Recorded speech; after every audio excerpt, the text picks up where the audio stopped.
모든 인간은 그 마음속에 두 마리의 개를 키우고 있습니다. 그 한 마리는 편견이라는 개고요. 다른 한 마리는 선입견이라는 개입니다. 아버지 이삭이 얼마나 첫째 아들 장남 에서를 사랑하는지 몰라요. 그래서 그는 에서에게 축복권과 장자권과 그가 가지고 있는 모든 재산을 상속권을 그에게 물려주려고 했습니다. 그런데 어머니 리브가의 생각은 다른 거예요. 비록 야곱은 둘째지만 자기는 하나님께로부터 받은 하나님의 계시가 있었던 것입니다. 그것은 창세기 25장에 그가 20년간 아기를 못 낳다가 20년 만에 잉태했을 때 하나님께서 그에게 들려주셨던 말씀이 있었습니다. 그것은 네 뱃속에 두 민족이 있다는 거예요. 그런데 큰 자가 적은 자를 섬기리라는 거예요. 그래서 리브가의 생각에는 형에서가 아니야. 동생 야곱이 우리의 기업을 이어갈 축복권과 장자권과 상속권을 받을 자라고 생각했습니다. 어떤 게 편견인지 몰라요. 그런데 그것이 백문이 불여일견이라는 개가 나타나면 우리 속에 있는 편견과 선입견은 깨어지게 되는 것입니다. 하나님이 보여주는 거예요. 그래서 로마서 9장 17절의 사도 바울은 리브가가 갖고 있던 그 신앙, 얼마나 이삭이 순종의 사람이고 온유한 사람이었습니까? 그러나 이삭은 자기 생각을 버릴 수가 없었습니다. 그런데 자기가 눈이 어두워지고 아무것도 못 볼 때 그는 진짜 야곱이 하나님께서 택한 바로 하나님의 사람인 것을 나중에야 깨닫게 되는 것입니다. 그래서 로마서 9장 11절에 사도 바울은 이걸 가리켜서 이렇게 얘기하고 있는 것입니다. 그 자식들이 아직 나지도 아니하고 태중에 있잖아요. 무슨 선이나 악을 행하지도 아니한 때에 택하심을 따라되는 하나님의 뜻이 행위로 말미암지 아니하고 오직 부르시는 이로 말미암아 서게 하려 하사 했습니다. 우리는 행위의 얽매입니다. 우리는 내가 잘못한 죄의식과 그 나에 대한 판단, 다른 사람들에 대한 선입견 그런 것들을 극복하지 못합니다. 그러나 그런 것들이 하나님의 뜻으로 말미암아 하나님께서 우리를 부르시는 부르심으로 말미암아 다 깨어져서 진정한 하나님의 사람으로 거듭나게 되는 것입니다. 오늘 본문에 보면 우리 인간은 허물과 죄로 죽었다 했습니다. 죽을 것이다가 아니고 이미 죽었다는 것입니다. 그런데 다시 죽은 우리를 다시 회복시킬 수 있는 분은 예수 그리스도 한 분밖에 없다고 말씀하고 있습니다. 오늘 본문 1절, 2절을 같이 한번 읽어보겠습니다. 시작. 그는 허물과 죄로 죽었던 너희를 살리셨도다. 그가 누구예요? 예수님. 2절 계속해서 읽어보겠습니다. 그때 너희는 그 가운데서 행하여 이 세상 풍조를 따르고 공중의 권세 잡은 자를 따랐으니 곧 지금 불순종의 아들들 가운데서 역사하는 영이라 했습니다. 여러분, 예수님께서 우리를 위해서 십자가의 죽으심으로 말미암아 우리의 허물과 죄가 다 용서받게 된 걸 믿습니다. 저기 허물과 죄를 왜 나누었겠어요? 오늘 본문에 계속해서 허물과 죄를 나누는 것을 볼 수가 있습니다. 저 허물이라는 것은 transgression이라고 해서 말입니다. 원죄를 가리키는 거예요. 여러분, 이것은 내가 해결할 수 있는 문제가 아닙니다. 아니, 내가 특별한 죄도 안 졌는데 나는 특별한 악한 일도 안 했는데 내가 왜 죄인이야? 기독교에서는 원죄를 얘기하잖아요. 수많은 사람들이 이 원죄 문제를 해결하지 못하는 것을 참 많이 보게 됩니다. 여러분, 아담의 지은 죄가 아담의 가인과 아벨에게 유전되고 그것이 오늘 인류 있는 모든 사람들이 죄에 갇혀서 심판을 받게 된다는 이 원죄에 대한 사실을 여러분들은 어떻게 이해하고 있습니까? 이 원죄, 이 죄라는 것은 말입니다. 성경으로 말하면 하마르티아, 히브리 말로는 하타라고 하는데요.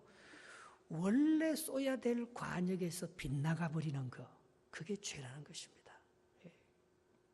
이 원죄에서 가장 크게 다루는 부분은 뭐예요?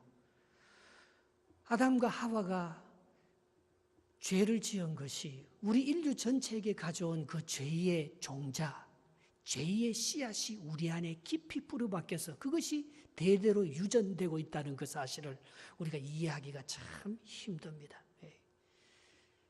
그러나 이스라엘을 선택해봐도 이스라엘은 강팍해요.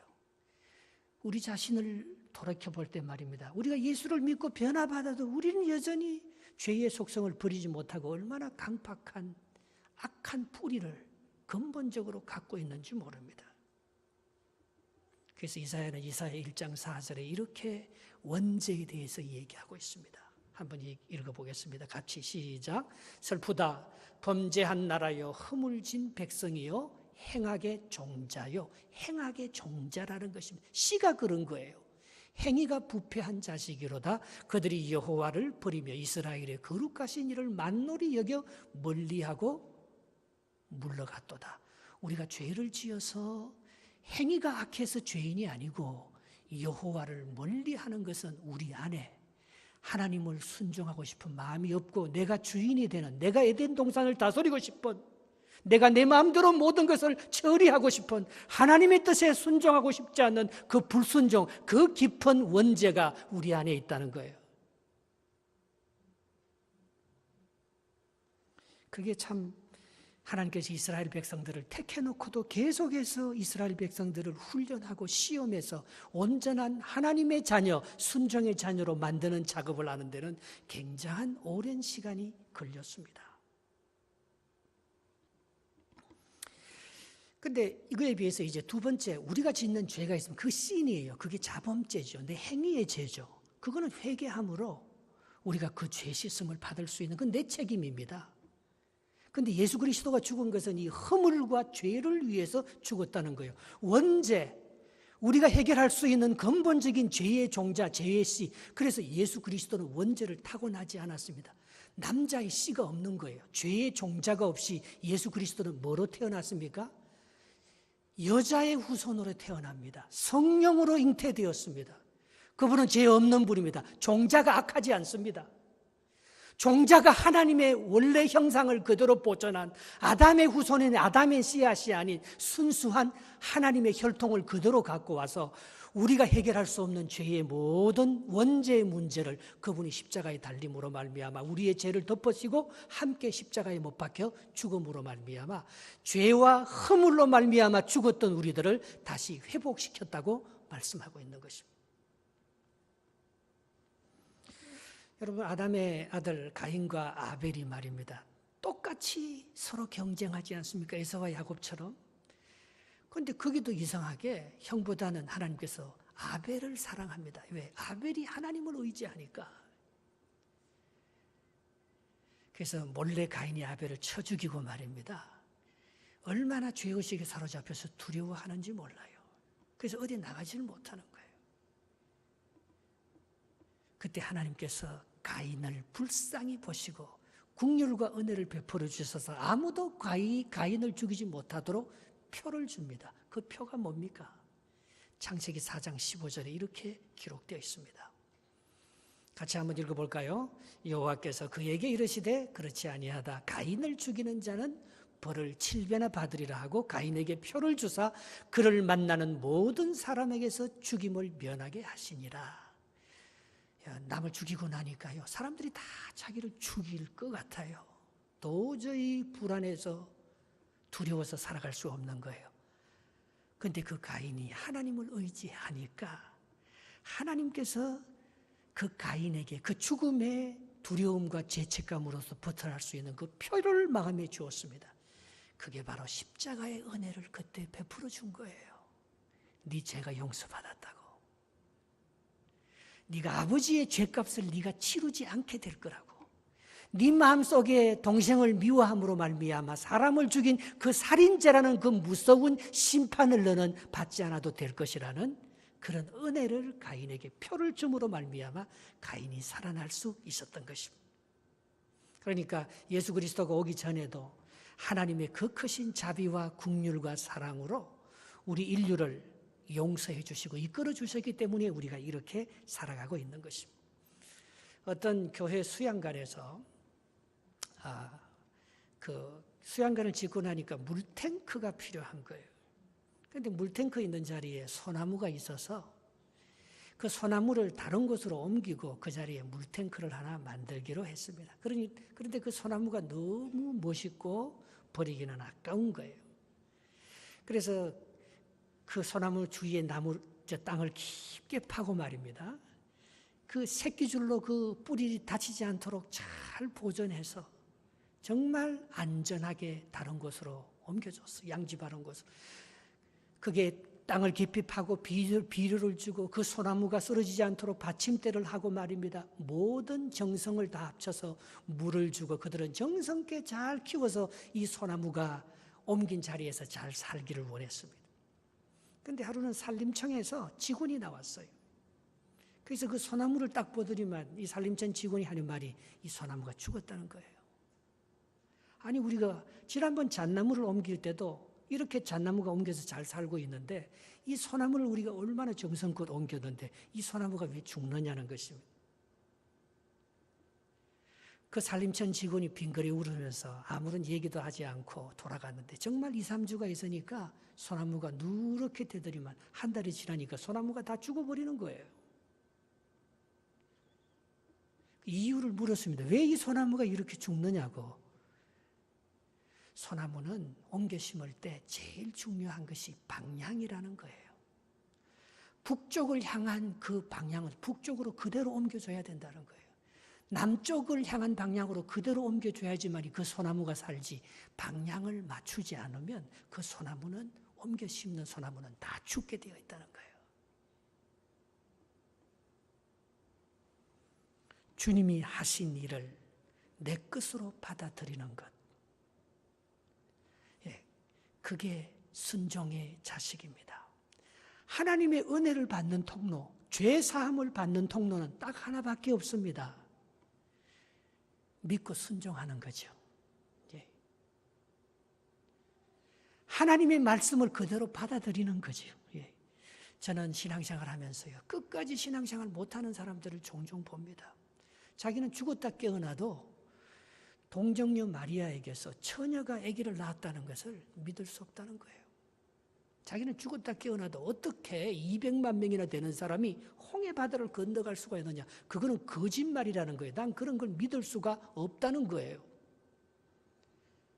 그런 어떤 사람에게는 참 쉽지 않습니까? 저는 그게 참 쉽습니다. 내 이성으로, 내 행위의 의로서, 내 노력으로 이해하고 판단하고 하려면 영원히 못 믿는 거예요.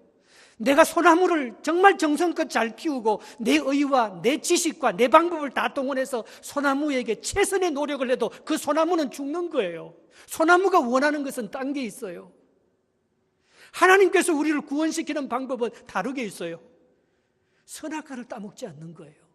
순종의 자녀가 되는 거예요. 그러나 이 사탄은 말입니다. 네가 하나님의 형상을 따라 지음받은 사람인데 네가 이 에덴을 마음대로 다스릴 수 있는 하나님처럼 네가 높아지려고 하는 그걸 하나님께서 시기해서 하나님께서 너보고 선악과를 따먹으라 하기 때문에 네가 선악과를 따먹으면 하나님같이 지혜롭게 되어서 모든 것을 판단하고 다스릴 수 있다는 그 사탄의 말에 쏘가 넘어가서 하나님의 말에 불순종함으로 말미암아 우리가 모든 것을 잃어버리게 되는 거 아니겠어요? 그러니까 하나님의 은혜의 통로는 딱 하나뿐입니다. 믿고 순종하는 것입니다. 말씀대로 그대로 이루어질 줄 믿고. 이거는 내 계획과 내 생각으로 이해가 되지 않는 그 말씀이라도 하나님의 말씀대로 온전히 그렇게 성취될 줄 그걸 믿으면 죽지 않고 구원받잖아요. 하나님의 기적을 날마다 체험하면서 하나님이 우리와 함께 하시는 은혜를 누리면서 감사하고 기뻐하며 어떤 질병과 어떤 죄악도 다 이기고 승리하며 살아갈 수 있어요. 예수님께서 그걸 다 해놨으니까. 그런데 그게 왜 안 되느냐? 인간의 욕심 때문에 안 되는 거예요. 오늘 본문 3절 4절입니다. 3절 4절 한번 보겠습니다. 3절 4절 시작. 전에는 우리도 다 그 가운데서 우리 육체의 욕심을 따라 지내며 육체와 마음에 원하는 것을 하며 다른 이들과 같이 본질상 진노의 자녀이었더니 긍휼이 풍성하신 하나님이 우리를 사랑하신 그 큰 사랑을 인하여 되었다. 여러분, 우리의 육체의 욕심과 우리의 욕망은요, 끝이 없습니다. 그런데 그 육체의 욕망대로 안 하고 싶지만 나도 모르게 그 육체의 욕심을 내 절제와 내 인간적인 의지로서는 이길 수가 없는 거예요. 그리고 나서는 또 더 깊은 죄의 구렁텅이에 빠져서 헤매면서 내가 이것밖에 안 되구나, 나의 한계 안에서 아무것도 하지 못하는 그런 불신앙의 불순종의 종으로 될 사탄의 작전이죠. 사탄이 우리를 끌고 다니는 대로 우리는 욕심의 노예가 되어서 그렇게 살아가고 있지 않습니까? 이 죄의 뿌리는 욕심입니다. 그래서 야고보서 1장 15절에 야고보 기자가 이렇게 말하지 않습니까? 욕심이 잉태한 적 죄를 낳고 죄가 장성한 적 사망을 낳느니라. 어느 정도 좀 의롭다고 하는 사람들은 자기의 욕심을 좀 컨트롤할 수 있는 사람이죠. 그러면 죄를 덜 짓겠지요. 하루는 루터가 신부 아닙니까? 신부는 결혼하지 않겠다고 서운한 사람입니다. 신부는 가족도 없고 재산도 없고 욕심 없습니다. 그런데 그 젊은 루터의 마음속에 왜 그렇게 욕심과 정욕과 죄악이 자꾸 올라오는지, 루터가요 매일 무슨 일을 하는가 하면 성 베드로 성당 그 배단이 100개입니다. 그걸 무릎으로 꿇고 올라가는 거예요. 나의 정욕을 죽여달라고, 나의 욕심을 십자가에 못 박여 두어달라고. 무릎에 피가 철철 납니다. 그런데도 그의 욕심과 정욕은 사라지지 않는 거예요. 루터가 얼마나 절망하는지 모릅니다.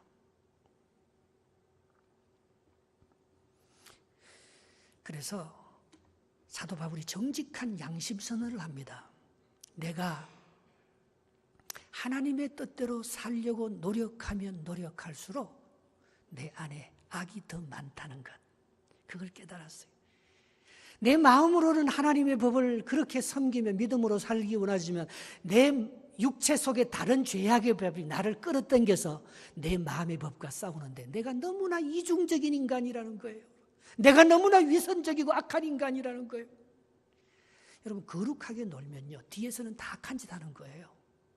그래서 목사들이 말입니다, 거룩한 신부들이 말입니다, 앞에서는 아름다운 성례전을 행하지만 뒤에서는 더 엄난하고 죄를 짓는 경우가 많습니다. 그런데 그 반대로 깡패들은 훨씬 더 거룩하게 놉니다. 왜? 평소에 많이 나쁜 짓 다 해봤으니까 그 안에는 나쁜 것만 있는 게 아니고 그 깡패 마음속에서 선한 게 있거든요. 그러니까 다른 사람들하고 평상시에 얘기할 때는 굉장히 나이스한 사람으로 고개 넘어가서 여자들이 결혼하는 거 아니겠어요? 인간의 이중성, 지킬 박사와 하이드처럼 말입니다. 낮에는 정말 멋있는 의사처럼 모든 사람들을 구원해주는 천사 같은 사람이었지만 밤에는 어느새 악마로 변해서 그 동네에 있는 모든 불의하다고 생각하는 사람들을 다 죽이고 심판하고 다니는 지킬 박사와 하드처럼 우리 마음속에는요 그게 있는 거예요. 그래서 이 루터가 성 베드로 성당에 있는 그 계단 100개를 무릎으로 피를 철철 흘리면서 걸어가고 있는데 어느 날 갑자기 섬광처럼 빛처럼 자기 마음속을 완전히 때리는 그런 은혜가 있었습니다. 그러면서 그는 거기서 그대로 일어났어요. 이거 지금 내가 해결하려고 내 죄의식과 내 도덕적인 죄, 여러분 10계명도 말입니다. 1계명부터 4계명은 내가 행위로 짓는 도덕적인 죄, 신이 아닙니다. 신이 아닙니다. 그거는 내가 회개하고 내가 죄값을 치르면은 내가 그 죄로부터 용서함을 받을 수가 있을 거예요. 그러나 아무리 죄가 없어도, 아무런 행위를 안 해도, 내가 아무리 의롭게 살아도 내 속에 계속해서 공격하고 누르는 그 원죄, 그 허물은 말입니다, 벗어날라야 벗어날 수가 없는 거예요. 아, 이게 원죄구나. 이게 내가 하나님의 뜻대로 순종하지 못하고 관역에서 빗나가서 1계명부터 4계명은 하나님을 멀리함으로, 내가 하나님 안에 있지 아니함으로, 하나님께 불순종함으로 생기는 아담의 피를 받은 모든 인간에게 있을 수밖에 없는 죄의 종자가 내 안에서 나를 이렇게 괴롭히구나. 그러면서 로마서 1장 17절 10편 강해와 그리고 로마서 강해를 통해서 그가 진짜 하나님의 의의가 뭔지를 알게 됩니다. 그건 저스티스가 아니에요. 그거는 우리의 행위의 의로움과 열매가 아니에요. 그거는 내 의지로 절제를 해서 무엇을 만들어내는 그런 내 성공이나 나의 유명한 상급이나 선행이 아니었던 것입니다. 그것은 하나님의 의, righteousness인데, 그것은 바로 믿음으로, 은혜로, 선물로 받는 하나님의 구원인 것을 섬광처럼 느꼈던 것입니다. 그래서 종교개혁이라는 위대한 작품을 만들어주셔서 우리에게 진정한 자유와 죄로부터의 해방을 선물해 주지 않았습니까? 로마서 1장 17절 같이 한번 읽어보겠습니다. 시작. 복음에는 하나님의 의가 나타나서 믿음으로 믿음에 이르게 하나니, 기록된 바 오직 의인은 어떻게 산다고요? 믿음으로 말미암아, 행위로 말미암아 사는 게 아니고 믿음으로 말미암아 살리라, 그렇게 약속해 주셨던 것입니다. 그래서 우리가 어떻게 허물과 죄로부터 해방되어서 하나님의 의를 덧입느냐? 하나밖에 없어요. 그 방법이 5절, 6절입니다. 5절, 6절 한번 읽어보겠습니다. 시작. 허물로 죽은 우리를 그리스도와 함께 살리셨고 너희는 은혜로 구원을 받은 것이라. 6절. 또 함께 일으키사 그리스도 예수 안에서 함께 하늘에 앉히시니, 여기에 함께 with Christ라는 말이 3번이나 나옵니다. 여러분, 우리가 여기서부터 벗어나는 것은 그리스도와 함께 우리를 죽이는 거예요. 그리고 그리스도와 함께 우리가 살아나는 거예요. 그리고 그리스도와 함께 하나님 나라에 올라가는 거예요. 예수 그리스도의 죽음과 부활과 성천, 예수 그리스도 안에 들어가서 예수 그리스도와 함께 있으면 이 모든 것들이 이루어진다는 사실입니다.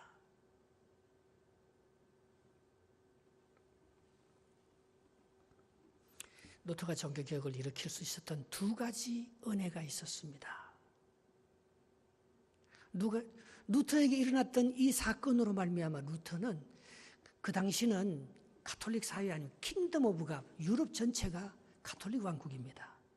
어떻게 약한 신부 하나가, 루터가 그 모든 반대를 이기고 종교개혁이라는 위대한 믿음으로만이 의롭게 돼, 행위가 아니라는 그 사실을 발견하죠. 그 2가지 자기에게 있었던 은혜의 사건 때문에 그런 것입니다. 그 첫 번째는 그가 에르푸르트 대학의 로스쿨 법률대학원을 친구와 함께 다니고 있었습니다. 그날따라 비가 많이 왔습니다. 그는 교정을 거닐고 저쪽 강의실로 옮겨가고 있었어요. 그런데 에렉시우스라는 자기 친구가 자기보다도 2-3발자국 앞에 마음이 급해서 빨리 가고 있었습니다. 갑자기 비가 쏟아지고 천둥이 치고 벼락이 치는데 바로 2발 앞에 가던 친구 에렉시우스가 벼락 맞아 죽어버린 거예요. 너무나 놀랐습니다. 그는 몇 발자국 남지 않는 강의실, 그 건물 안으로 들어가면서 그 거리가 얼마나 멀어 보였는지 몰랐다는 것입니다. 그러면서 그는 하나님 앞에 이런 서원을 합니다. 하나님, 나를 살려주시면, 조기까지 가는데 나를 이 친구처럼 죽이지 않고 살려주시면 내가 수도사가 되겠습니다. 하나님의 종이 되겠습니다. 그때가 1505년 7월 2일입니다. 종교개혁이 일어나기 12년 전입니다. 가만히 생각해 보는 거예요. 야, 그때 내가 죽었었는데, 나는 법률을 공부해서 이 세상에서 성공하고 나의 꿈을 이루어 보려고 했는데 나와 그렇게 사랑했던 그 동료 에렉시우스가 벼락을 맞아 죽는 그 사건을 통해서 그는 하나님의 은총의 사람으로, 하나님을 위해서 헌신하는 그런 사람으로 자기가 변했더라. 또 한 번은 종교개혁을 하다가 안 되는 거예요. 그래서 보름스 국회에서 루터를 법적인 보호로부터 해방시킵니다. 이제 루터를 죽여도 살인죄가 안 되는 거예요. 아무도 루터를 보호해 줄 사람이 없습니다. 더 이상 종교개혁은 할 수가 없습니다. 그래서 다 내려놓고 포기하는데 어느 날 자기 부인이 말입니다. 상복을 입고 밥상을 가지고 들어오는 거예요. 루터가 묻었습니다. 누구 죽었느냐고. 아니 우리 가문 중에 누가 장례식이 났냐고. 예, 누가 죽었습니다. 누가 죽었습니까? 내 남편 루터가 죽었습니다. 당신은 더 이상 내 남편이 아닙니다. 지금 사는 루터는 하나님의 종이 아닙니다. 세상의 종이지. 만약에 부인의 그런 스포트가 없었더라면 루터는 종교개혁을 할 수 없었을 것입니다. 그래서 그때 루터가 죽은 거예요. 이제 그리스도와 함께. 내가 독일 국회에서 파면당해서 더 이상 독일 국민이 아니라고 해도, 내가 모든 것을 잃어버린다고 해도 하나님이 나와 함께 하시면 오직 행위의 의가 아니고 믿음으로 말미암아 하나님의 말씀에 순종함으로써, 말씀을 그대로 말씀을 믿음으로써만 의롭게 된다는 바로 그것이 하나님의 은혜요 진리이면 이것을 해놓을 수 있게 해달라고 그때부터 루터가요 모든 것을 내려놓습니다. 그런데 이상하게 되는 거예요. 루터가 한 게 아니에요. 종교개혁은 하나님의 은혜로. 그래서 슬로건이 솔라 그라티아입니다. 오직 은혜로 되었다는 거예요. 여러분의 지난날의 삶을 한번 돌이켜보시기 바랍니다. 여러분이 편견과 선입견에 사로잡혀서 고집을 부리고 여러분이 하려고 했던 일들이 얼마나 아름다운 열매들을 맺었습니까? 지나가고 보면 하나님의 은혜와 긍휼과 자비로, 하나님의 사랑과 은총으로 여기까지 온 것 아닙니까? 지난날을 이렇게 인도해 주신 하나님은 우리는 분명히 믿습니다. 천국 들어갈 것을, 우리의 죄가 용서받은 것을, 그리고 앞으로도 우리의 걸음 하나하나를 주께서 인도해 가시리라 믿습니다. 우린 그렇게 구원받는 거예요. 우리는 그 하나님의 사랑과 은총에 덧입혀서 우리가 이렇게 살아가는 것입니다. 다윗이 어떻게 왕이 될 수 있었겠어요? 목동이 골리앗을 쳐 죽였다고 다윗이 왕이 되었습니까? 그게 다윗의 가장 위대한 사건이 아닙니다. 예루살렘 성을 여부수 족속이 차지하고 있는데 다른 건 다 빼앗았는데 이스라엘 백성들이 끝까지 다윗성 예루살렘 성을 못 빼앗습니다. 다윗이 용감하게 믿음으로 그 땅에 쳐들어가서 예루살렘 성을 빼앗고 그 땅에 이스라엘 수도를 세우고 그 땅에 하나님의 성전을 짓게 하려고 했다고 다윗이 위대한 하나님의 종이 되었습니까? 아닙니다. 다윗이 기름을 부음받아서 왕이 되었다는 게 다윗을 위대하게 만든 하나님의 종입니까? 그렇게 기름 부음을 받은 수많은 왕 사울과 수많은 유다와 이스라엘의 역대 11개에 나오는 그 모든 사람들이 한 사람도 하나님의 마음을 기쁘시게 해서 하나님의 뜻을 이루는 그런 종이 되지 못했습니다. 다윗을 위대하게 만든 사건이 두 가지가 있습니다. 첫 번째는 요나단이에요. 자기 친구 요나단. 다 죽이려고 하는데 오직 다윗을 살려주시고 다윗에게 은혜를 베풀어 주시면서 너의 후손과 우리의 후손은 영원한 하나님의 언약으로 서로 세워주자. 우린 절대 죽이지 말자. 그렇게 맺은 요나단의 개로부터 받은 그 은혜 때문에 다윗은 하나님의 은혜를 체험하고 도망다니며 살아남을 수 있었습니다. 다윗이 아무리 도망다녀도 요나단의 은혜를 입어서 아무리 사울의 품을 피해서 도망다녀도 다윗이 숨을 데가 없는 거예요. 그래서 결국은 광야로 나가지 않습니다. 아둘람 굴에부터 다윗은 10여 년 동안 이제 광야 도망자의 신세를 살아갑니다. 그런데 아둘람 굴, 엔딕의 굴, 다 광야도 사울이 쫓아와서 죽이려고 하기 때문에 광야도 있을 수가 없는 거예요. 그래서 결국은 어디 갑니까? 적국의 나라 블레셋, 자기가 죽인 골리앗의 나라 하기스 밑에 들어가서 자기를 살려달라고. 거기서 적당한 그런 자기 인격을 팔고 적당한 도덕적 정치적인 아부를 하기스 왕과 하면서 적당히 미친 척하면서 그가 살아남을 수 있는 땅 시글락을 얻습니다. 그래서 자기와 함께 목숨을 같이 하겠다는 억울한 자, 빚진 자, 원통한 자들 그 400명과 하기스와 고용계약을 맺으면서 시글락 광야, 그게 다윗의 마지막 광야 생활입니다. 거기서 살아남기 위해서 블레셋에 붙여먹고 사는 거예요. 블레셋 왕과 아부에서 사는 거예요. 그래서 드디어 이제 마지막 이 블레셋이 이스라엘 사울과 전쟁하는 마지막 사무엘상 13장, 30장의 얘기가 나옵니다. 그래서 이 600명, 다윗이 함께한 600명을 데리고 부솔 시내가를 건너는데 말입니다. 자기와 함께했던 600명 중에서 200명은요 도저히 못 가겠다는 거예요. 너무 낙심하고 전쟁에 지쳤기 때문에 나는 못 가겠다는 거예요. 다윗이 400명만 이끌고 가서 자기들이 시글락에 있을 때, 자기들이 전쟁할 때 급습해서 자기들의 부녀자들과 아내자들을 다 생포해 나간 아말렉 사람들을 추격합니다. 근데 여기서 다윗이요, 애굽에 병든 병사, 용병을 하나 만나는 거예요. 보니까 아말렉의 종이었는데 애굽에서 돈 받기 위해서 군대에 지원한 용병이었어요.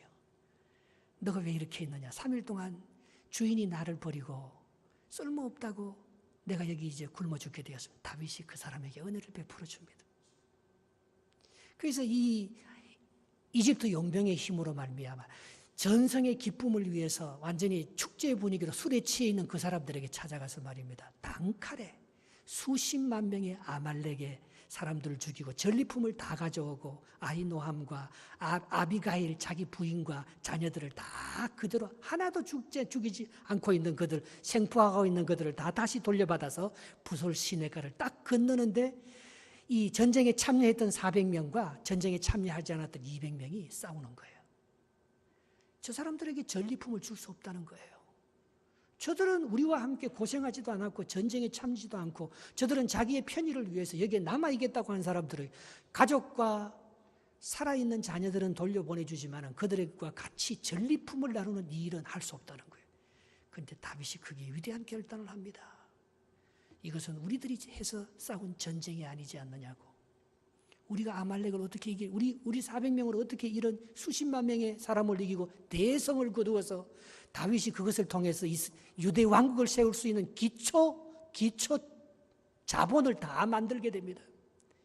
어떻게 우리가 이런 큰 은혜를, 이건 하나님의 은혜인데 이 좋은 이 은혜의 날 우리와 함께 비록 전쟁에 참여하지 못한 이 사람들이라도 이들에게 은혜를 베풀어 주지 않으면 하나님이 기뻐하지 않을 거라고 하면서 그들이 똑같이 전리품을 나누면서 그들이 서로 하나가 되어서 기쁨의 축제를 만들면서 이제 시글락에서 모든 그 광야 생활을 끝내고 다시 헤브론으로 올라오게 되는 것입니다.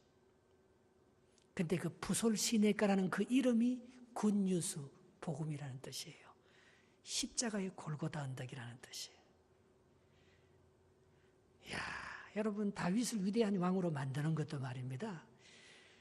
루터를 위대한 종교개혁자로 만들어서 우리를 진정한 원죄, 행위의 구원이 아닌 선행이나 금식이나 어떤 노력이나 성지순례가 아닌 오직 믿음으로 말미암아 우리의 죄책감과 우리가 극복하지 못하는 원죄까지도 다 벗고 오직 하나님의 은총과 믿음으로 구원받는 이 사실을 우리에게 전해준 오늘 야곱처럼, 꿈꾼 리브가처럼, 오늘 바울처럼, 오늘 다윗처럼, 오늘 어거스틴처럼 오늘 믿음의 사람들, 다윗과 바울처럼 말입니다.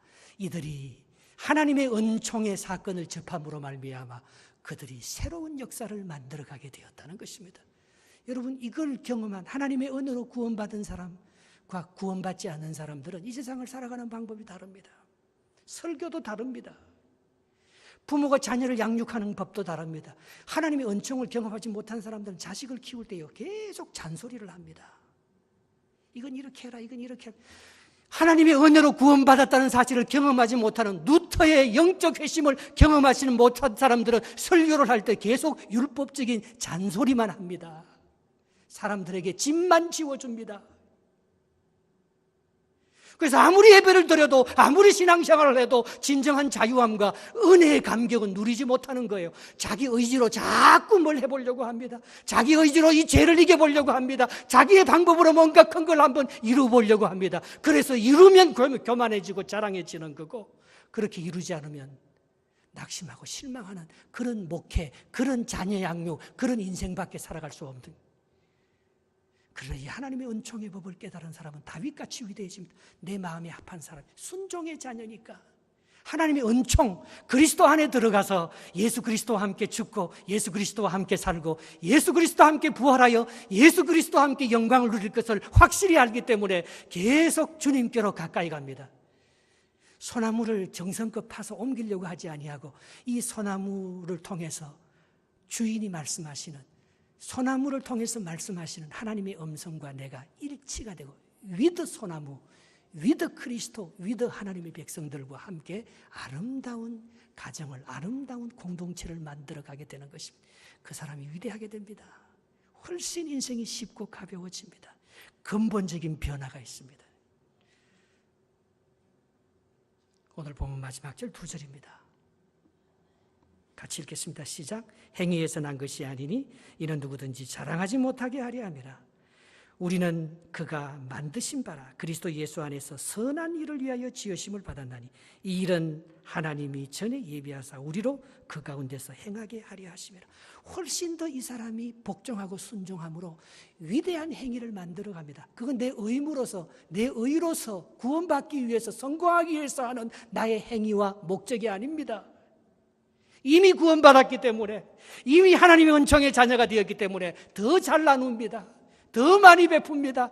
도덕적인 율법이 요구하는 그 이상의 요구보다 더 위대한 사랑의 하나님, 그건 하나님께서 원래 우리에게 원하는 바였기 때문에 그 행위를 하게 되는 것입니다.